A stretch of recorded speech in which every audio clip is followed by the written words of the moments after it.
there's no time to send something to legal and wait. But we are using transferable legal skills that students have learned in their first year. If you have a basis of what's going on already, then you're sort of halfway there.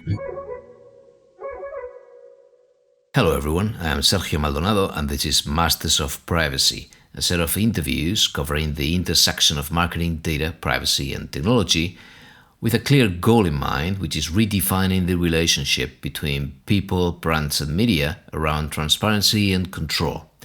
Which is to say, we're aiming for real customer centricity, or if you will, human centricity.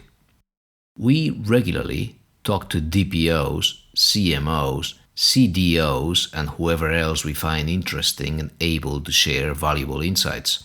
So we hope you like it. Please do reach out if you have any ideas on future topics or speakers.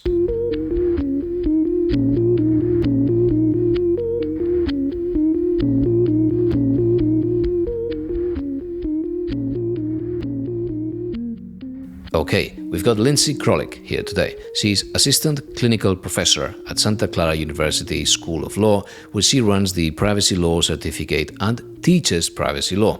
She's Director of the Entrepreneurs Law Clinic, where students work with real startups on transactional law projects, and she's also Director of the TechEdge JD, a skills-based certificate program for students interested in working in technology law. Prior to joining academia, Linsey held senior in-house roles as product, privacy, and commercial lawyer at global companies, including PayPal, Arm, and Palm. Also, she continues to consult on privacy and AI governance in her solo law practice. Let's go for it.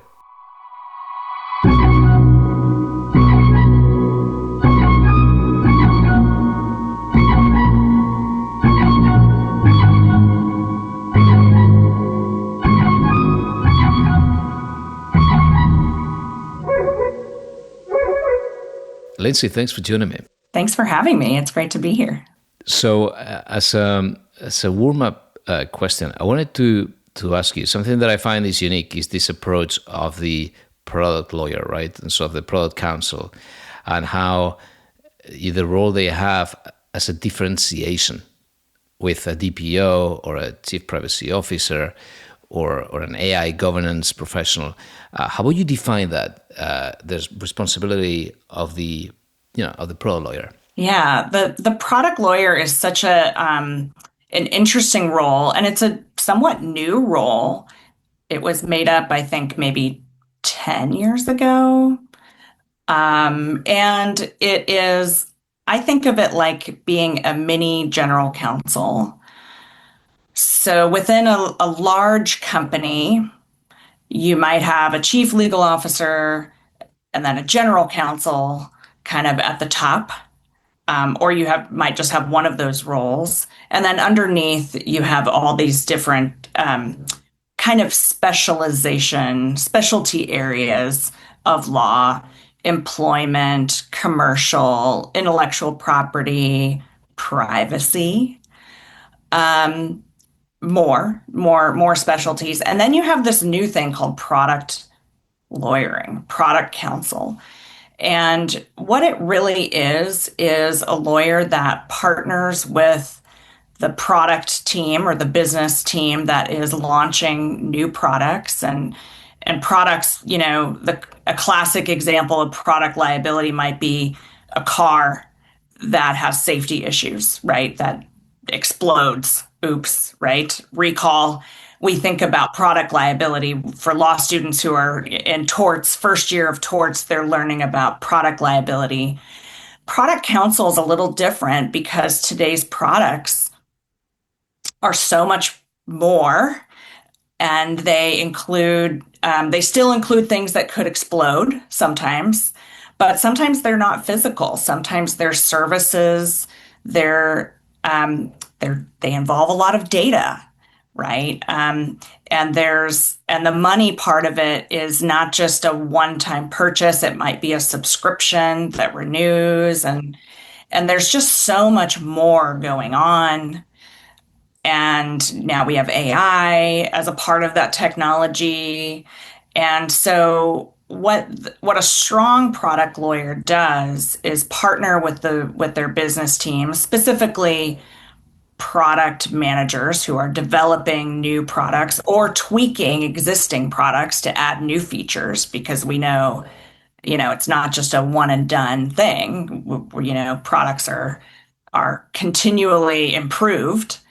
And the product lawyer partners with them to sort of coach them along the way. How do we make a product that is trustworthy, compliant, and also meets the customer's needs and meets the business goals? So it's really keeping in mind not only the legal aspects, but the business aspects. So I like to think about most in-house lawyering, but especially product legal counsels as business people who happen to have a law degree. Very good. Yeah, that differentiates this quite a lot from a DPO. We've had people on the show who were either a DPO for a small startup, and they were very similar, advising a very tiny little thing, which is all they're doing, a 12 people team just launching this product. Or they were what I've been calling a DPO emissary. So you've got the global DPO at a large bank, and then she would have all of these people working with her ingrained within product teams so that they would make sure that every new app within the bank, for example, really embeds privacy by design and so on. But this is a bit more a business aware, as you say. So, and it will have other. I really like the fact that they're so close to the actual reality of the product because they see it being born, right? And they are part of the discussions at the outset. And so I need to ask you, so since they are there all the time, they're not just being parachuted to solve the problem after the fact. What is the typical process, or how are they going to, what's the interplay with the product team? For example, again, I know that we're all tired of discussing AI governance, but everyone is embedding some sort of AI feature within their product. So how would that work? What's the interplay in your experience? Yeah, I mean, I think that product lawyers are through the development cycle from the very beginning, if in the best case scenario, and it's such a different role than many other roles, including the DPO ambassador, or did you call it emissary? Right. Yeah, I've heard both terms, because it takes a village, right? You need privacy by design to be sort of everywhere and have these champions. That's another word that we've heard, right? And but the product lawyer is there in the design sessions. When I was in-house at PayPal, I would go to my business teams, my product teams offsites in Napa to bond and be a part of the business planning and be a part of setting the goals. And so it was much more. It was much more embedded and physical, and really side by side with the business. Kind of that, if you're familiar with the agile form of product development, Yeah. agile includes really fast product development cycles, sprints, maybe 4-week sprints to launch things, little things and big things. And there's no time to send something to legal and wait for them to think about it and get back to you in 2 weeks. The business has moved on. So the product lawyer really has to build relationships and be there, even in the meetings where they are not really invited. You have to just inject yourself, actually. So it's a very people role, I would say. And then you're looking at not just privacy, right? Privacy is a huge part of product counseling, and we can talk more about that maybe. But there's all the other aspects of what's going on. Safety generally. Pricing is always, what are we charging, and is that clear to the user? Um, and AI, right? That's a whole other now additional, builds upon very similar questions that product lawyers and privacy lawyers have been asking for a long time, but more because we're really testing the bias, the explainability, the robustness of the system, transparency generally. We have a lot of questions about what do we need to tell users? Will they understand this? Do they need to understand this? And that's still in development, and obviously, and we're at the very beginning of that journey. Even though AI is not necessarily new, it's different in the last couple of years. So I understand the people skills element, the Napa Valley element. Yeah, Yes. good. That's the best. And then it is true also that if you are within the team and the product, then you really have to be so extremely, again, specific. Something that I also appreciate is that whereas some people are advocating for a slow approach to innovation so that there is time to reflect, and for an AI ethics board, for example, an oversight board to ponder the risks, being closer to the product teams and already understanding everything requires less back and forth because you're already there.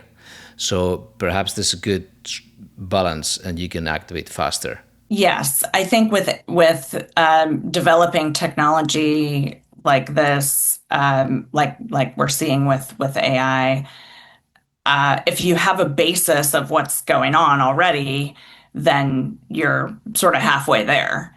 That being said, I think there's so much pressure for even faster development cycles. We spoke about agile and 4-week sprints, and is it getting even faster than that? And how do we really keep up?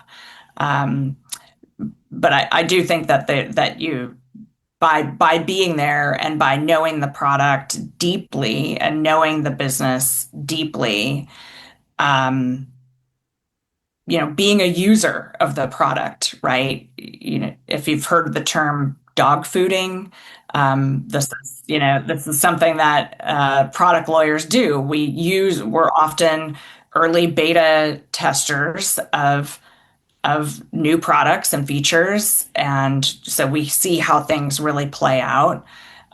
So potentially you could have a approach that is phased. You asked about should we have a slower approach to innovation, and it's a common scenario where you want to go fast and you want to launch at 100% out the gate. But what we often see is a little bit of a smaller beta test. We see how that goes, launch to 1% of the user base, or even before that, launch to employees, and the product lawyer is there, and maybe the privacy lawyer, and giving their feedback and input and really seeing how things play out. And then you launch to 1% and you see, are we having customer complaints?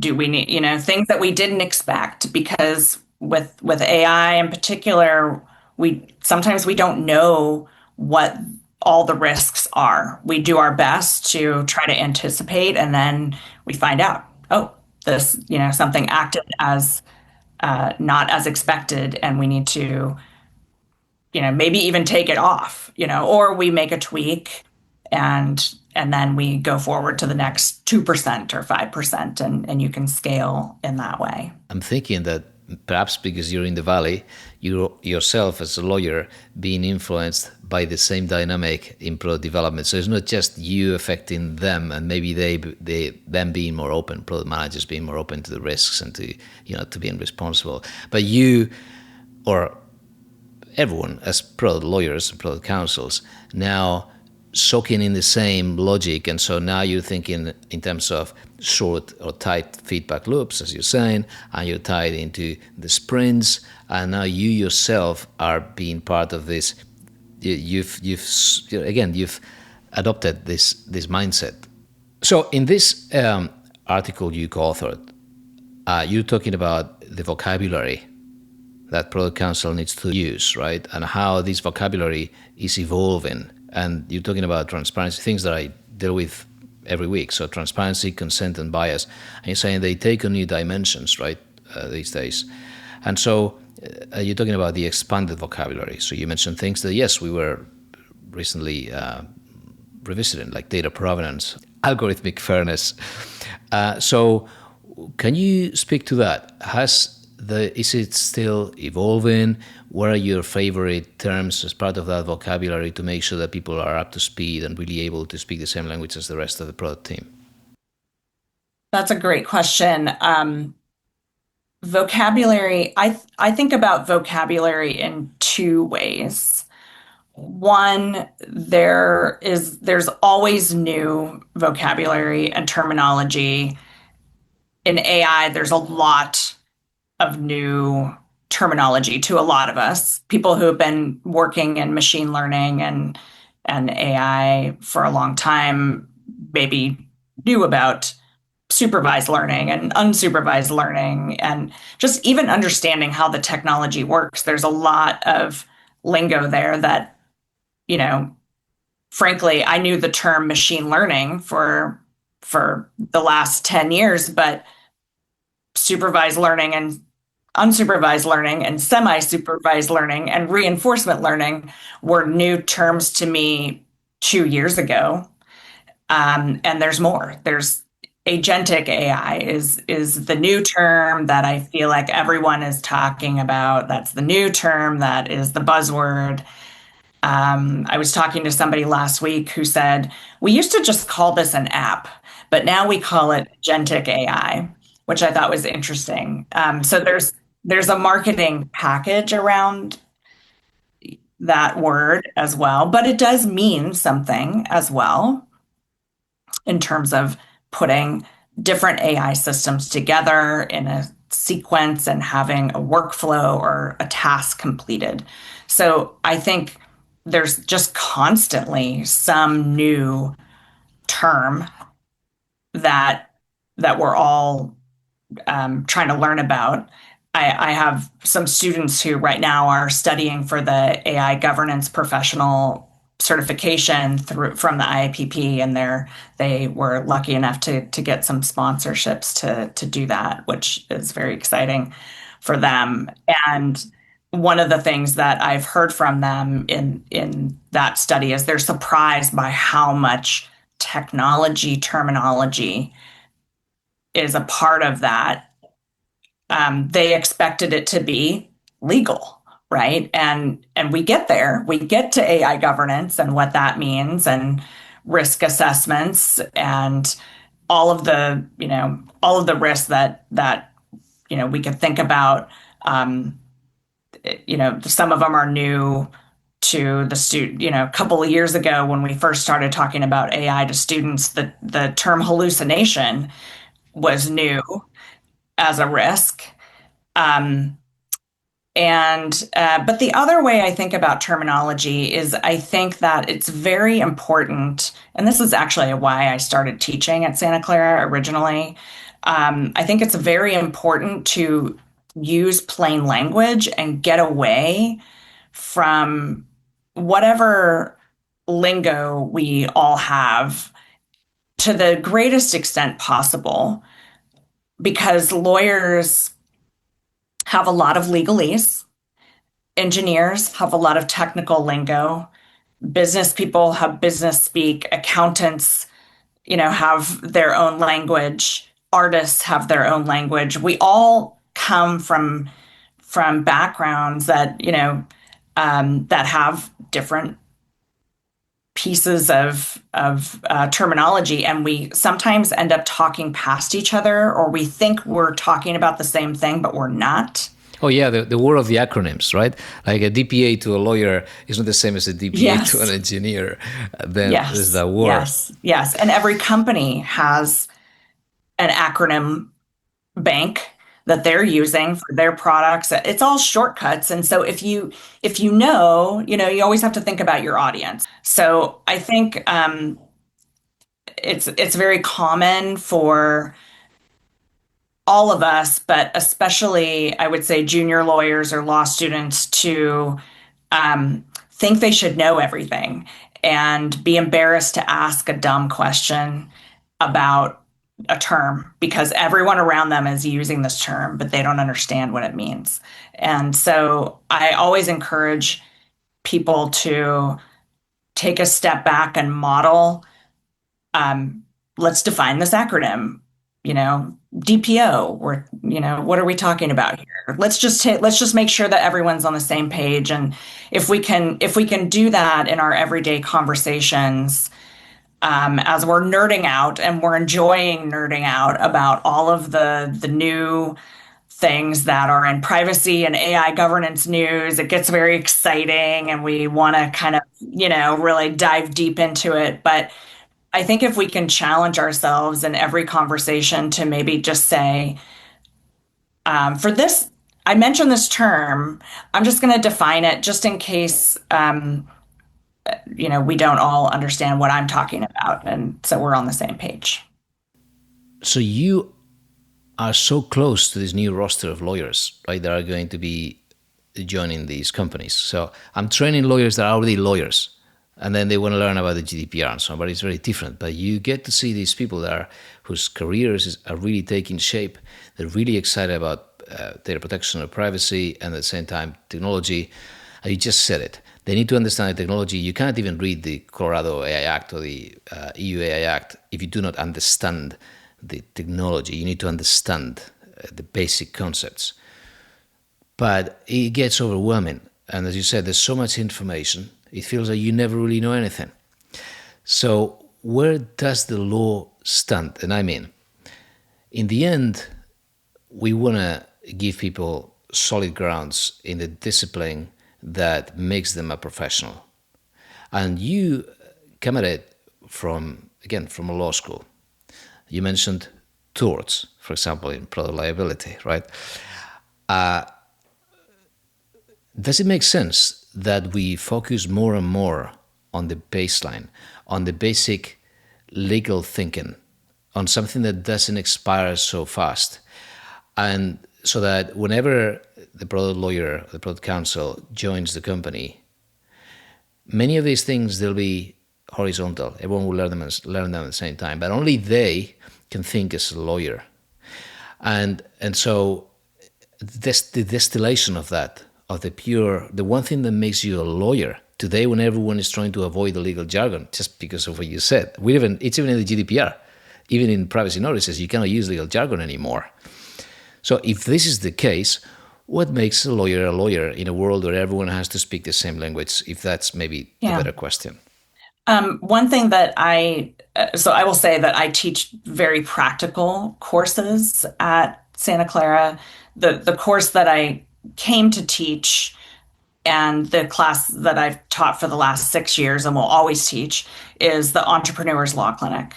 So students are working with real startups on real legal issues. They're writing privacy policies and educating them about privacy risks. They're also writing terms of service. They're doing worker classification analysis, all kinds of contracts, of course, business formation and financing, everything.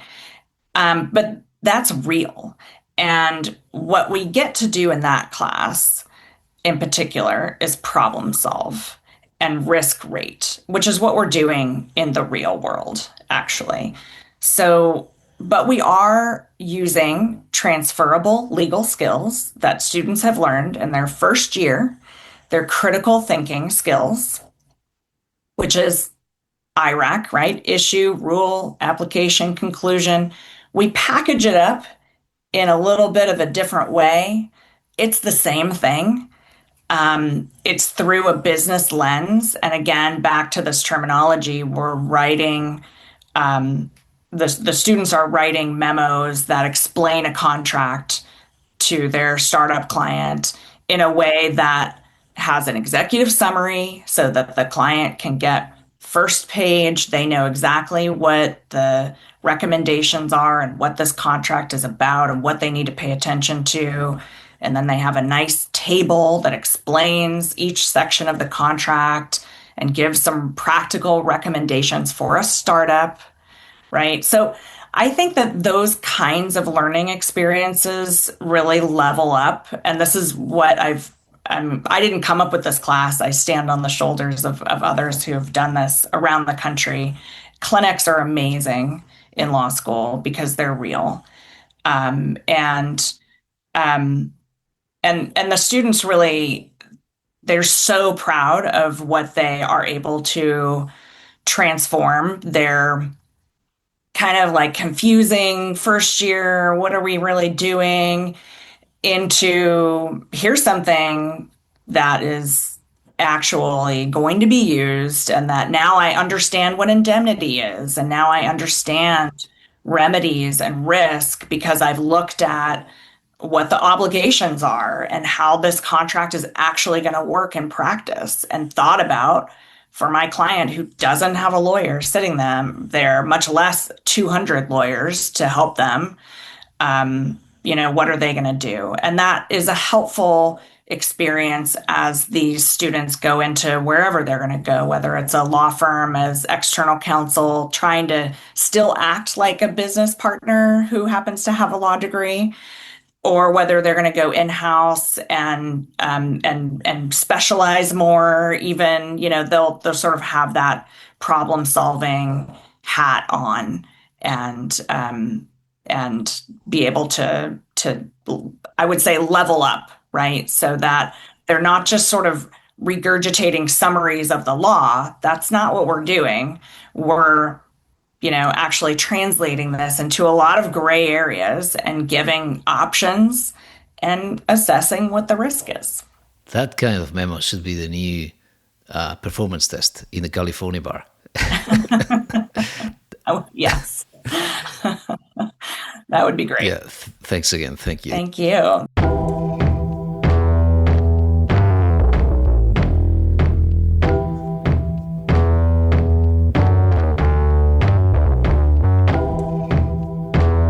Okay, that's all for today. Follow us on Blue Sky, and in the Masters of Privacy Altogether profile, you will find the starter pack, which includes the feeds of all of our past guests. There is also a Masters of Privacy LinkedIn channel, which I invite you to follow, where you will find links to our transcripts, cheat sheets, and other surprises every now and then. Our main website is mastersofprivacy.com. Thank you for listening.